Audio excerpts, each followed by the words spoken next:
Even when there was a bombing for 3 months here, yeah, we were partying hard.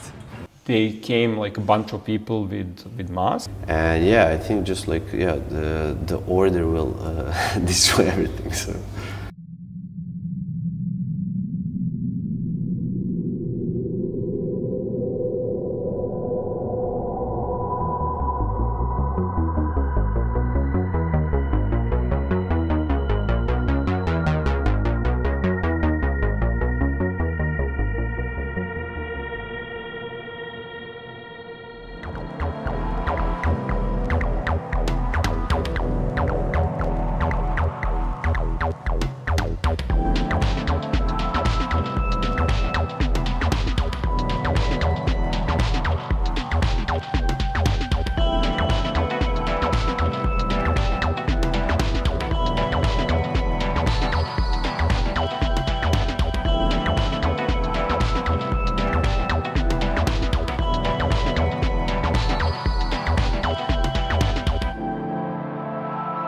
Comment ça se fait qu'il y ait autant d'endroits comme ça à Belgrade? We don't have that much rules in Belgrade, and you have like the gray zones where you can squat a place, but it's also a risk. But people live here from today to tomorrow. They don't have like plans like the people in Western Europe, because the mentality here is like that. But yeah, and then they just take the risk and create a space what they like. And then it's happening. It's really a phenomenon, I think, here in Belgrade. The other thing is that you never know what can happen tomorrow because of the politics. Laws are changing by the ruler, and we don't know if you don't know if it will be tomorrow, like something like that. I mean, like I mentioned before, Belgrade and all those spaces are so vibrant that they are like existing maybe for 1 year and then they're gone, because you never know what will happen. It's like always this shaking, we will survive till next year and stuff like this.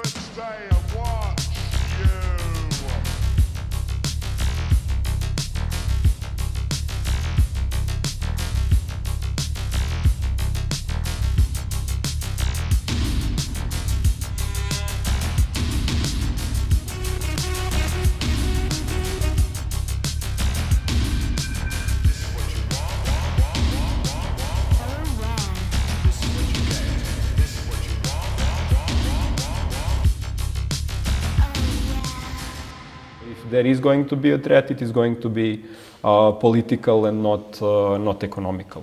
Juste à côté de ce QG de Belgrade Waterfront, il me semble que c'est là qu'il y a eu cette destruction illégale dont tu nous parlais avant, en avril 2016. During the night, at 2 a.m.,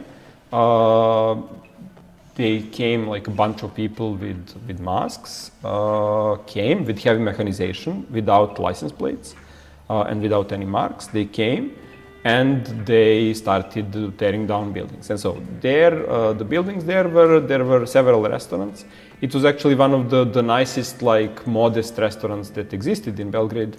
So basically the restaurants and such, there was no one there at night because they closed, it was 2 a.m. The warehouses had a guard, and there were also some passers-by. And there were, I think, 3 or 4 people were detained basically by these men. So the guard was made to like give away his, I think he had a gun, and I don't know, and he was basically made to sit and stand somewhere. They took everyone's phones. So there was this young guy like who was coming back from a music performance he was part of. He was also made to like just sit and wait, and everyone's phones were taken. And they just started tearing everything down. And the police never showed up at all. After a certain time, it became clear that, I mean, nothing would happen. There would be no sanctions for anyone because they could do it. So it's basically some sort of a new way of a land grab that normally isn't, at least at this scale, possible in this time. But somehow here it was made possible because this was this biggest, project that was being pushed from the top of our government and being pushed even against laws or anyone's opinions. Or the project itself has no real social existence. So although there are many buildings that are built and finished, there are no people that live there. And so this is actually becoming a black hole in the center of Belgrade that is kind of similar to the way it was. Just this time it is not being saved as something you can use for public good later when you have the resources, but it's something that is now forever privatized and is belonging to an unclear conglomerate of foreign and Serbian money.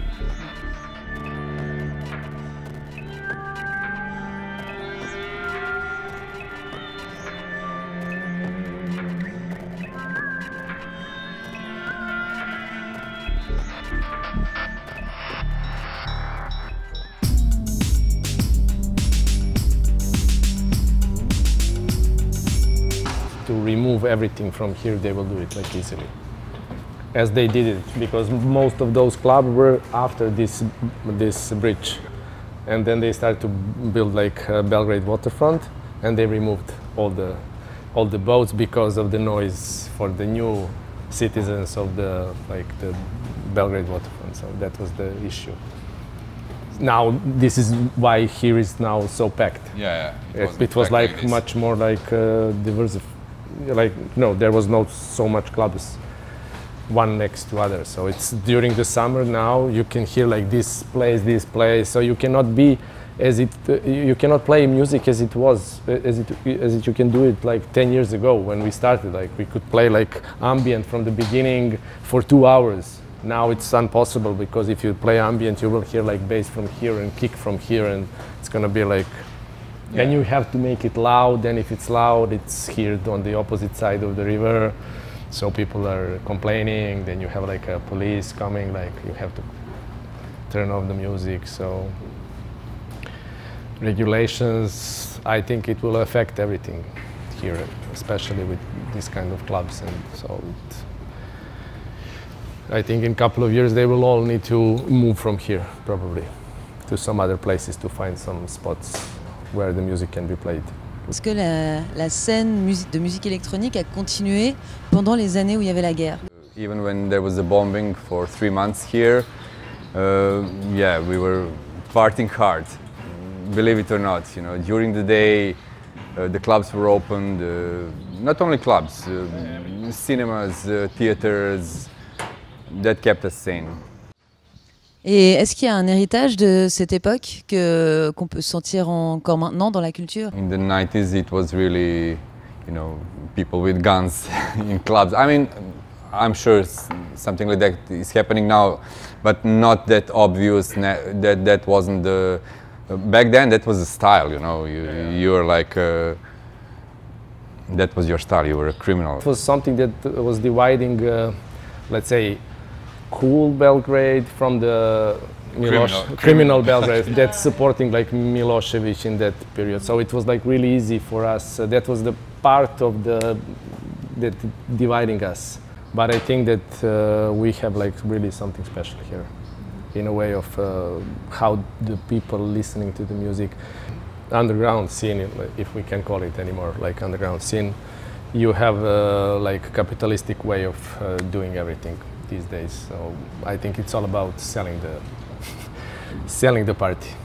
La culture alternative, la culture underground, pour vous, ça veut dire quoi en fait quand on prononce ces mots? I think for me it's always like criticism of mainstream. This is for me the definition of just to make it better, mainstream, if it's possible.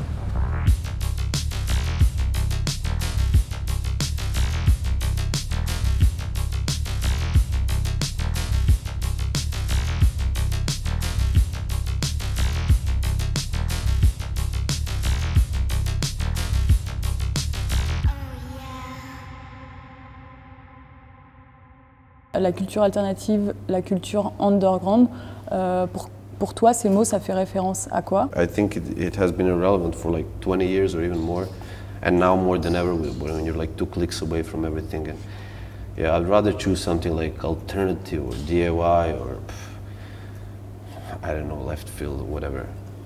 I don't know, what do they mean to me? I would actually choose independent, and that's like the only thing I'm trying to stick to, and the thing that I really see as a value in somebody's work, that you have a full control over your output. Society was organized in a completely different way in socialism. You had like cultural center in every small part of the town, so there wasn't a need for people to organize in that kind of way. And you had like really edgy, like post-punk, new wave bands on mainstream labels, state-funded, whatever. So it's really specific here, and it started later, and it started pretty late.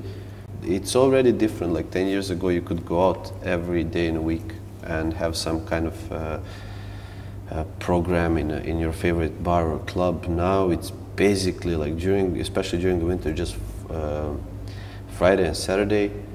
Rarely it's like Thursdays. During the summer it's a bit different, but it's it's on a way lower level than it used to be. And yeah, I think just like, yeah, the order will destroy everything. So.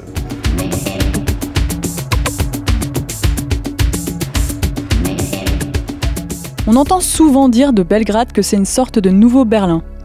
Sa scène alternative est en fait bien antérieure à la chute du mur et elle a même été un exutoire pendant la guerre des Balkans pour bon nombre de Serbes.